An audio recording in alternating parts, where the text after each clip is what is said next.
અશક્તિ વગેરે લક્ષણો જોવા મળે છે. માસિક દરમિયાન દર મહિને શરીરમાંથી ખરાબ લોહી વહી જાય છે, તો શરીરની શક્તિ જળવાઈ રહે તે માટે પૌષ્ટિક આહાર લેવો જોઈએ. મારું નામ પટેલ અગ્નિ ચેતનકુમાર છે. હું અહીંયા એનિમિયા વિશે વાત કરીશ. આ નોર્મલ એનિમિયાનું છે. એનિમિયા નિવારણના ઉપાયો: Hbનો રિપોર્ટ કરાવવો, આયર્ન ફોલિક એસિડની ગોળી લેવી, પૌષ્ટિક આહાર, લીલા શાકભાજી, ફળ, વિટામિન A અને વિટામિન Cની માત્રા વધારે લેવી, કઠોળ ખાવા, કાળા તલ.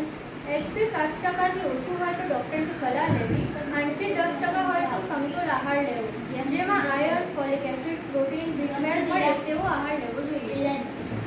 મારું નામ દર્શી રેડ્ડી છે. હું એનિમિયાના કારણો અને લક્ષણો જણાવીશ.